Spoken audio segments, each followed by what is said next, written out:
कशा आहात तुम्ही सगळे? स्वागत आहे तुमचं माझ्या अजून एका नवीन व्हिडिओमध्ये. थंबनेलवरून तुम्हाला ब्लॉग तर समजलंच असेल. गावाकडच्या खूप साऱ्या मजा मस्ती यांच्यासोबतच आम्ही आलेलो आहे. आणि माझा घसा आहे ना खूप बसलेला आहे, कारण मी थोडंसं आजारी पडले. तुम्हाला तर माहितीच आहे गावी गेलं की कसं होतं. आणि हे जे आहे ना सगळं, आता आम्ही गावी जायच्या आधी म्हणजे की आदल्या दिवशी बॅग वगैरे भरत होतो, तर तेव्हाचा हा व्हिडिओ आहे. तो मला टाकायचा, अपलोड करायचं झालंच नाही. तर गावी काय काय केलं ना ते सुद्धा तुम्ही बघा. आता जे तुम्हाला मागे जर थंबनेलला दिसलं ना, ते आहे ना पूर्णपणे मागे म्हणजे खूप होतं. आणि फॅमिलीसोबत सुद्धा खूप छान मस्त असं एन्जॉय केला आम्ही. इथे बॅग वगैरे सगळं भरायचं चालू होतं. आता माझा आवाज तुम्हाला क्लिअर येणार नाही आहे, कारण हा एडिटिंगसुद्धा गावी केलेला आहे. त्याच्यामुळे तुम्हाला थोडासा माझा आवाज खूपच खरखरल्यासारखा येत असेल. बघू शकता इथे आमचं चाललेलं आहे कपडे भरायचं. आणि मुलांना खूप एक्साइटमेंट असते की आपल्याला गावी जायचं असल्यावरती. आणि आता मी आहे ना तुम्हाला ह्याच्या पुढचा ब्लॉग खूप इंटरेस्टिंग होणार आहे. आणि ह्याच्या ब्लॉगमध्ये तुम्हाला मी खूप महत्त्वाच्या गोष्टी सांगणार आहे. ह्या ब्लॉगमध्ये मी कवर केल्या असत्या, पण झालं असं की खूप दिवस झाले एडिटिंगच होत नव्हतं. गावी असलं की थोडंसं काम वगैरे असतं आणि मग पर्सनल बसून बोलायला टाईम नाही भेटत. त्याच्यामुळे मी काहीच नाही केलं गावी असताना.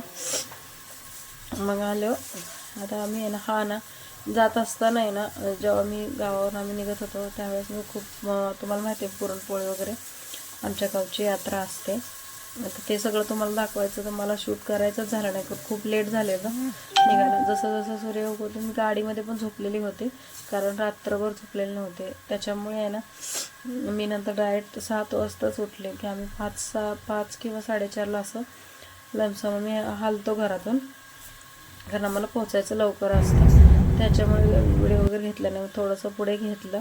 गाडीमधून जाताना खूप सारा एन्जॉय केला. आणि इथं जे आता हे जे मंदिर आहे, जे लोकेशन आहे ना, जिकडे जे गावाकडचे ब्लॉग बघत असतील ना त्यांना नक्कीच आठवेल आणि कळेल. पण आता बघूया, थोडा मी शूट केला. पाया वगैरे पडलो आम्ही तिथलं, आमचं गोडं वगैरे झालं सगळं तुम्ही बघू शकता. इथं फोटो टाकलेले आहेत, कारण इथे व्हिडिओ काढायला मी गेलेच नव्हते, कारण फोटोच होते माझ्याकडे.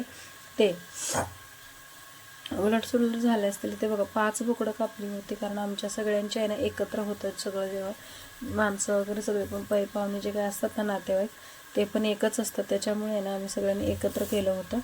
आणि इतकं सारं मटण तुम्ही बघू शकता. खाली जाळ चालू आहे आणि भाऊजींनी त्याच्यामध्ये हाताने मटण हलवलं. असं वाटत होतं की त्यांना गरम वगैरे लागतं आहे की नाही. बघू शकता तुम्ही, असं नाही की आधी हलवलं नंतर केलं, त्याच्यातच होतं मटण. हे असं छान असं मटण बघू शकता तुम्ही शिजवलं होतं. आणि शिजलेल्या मटण आहे ना त्या आधी तुम्हाला पूर्ण झालेल्याचा एक व्हिडिओ टाकला होता.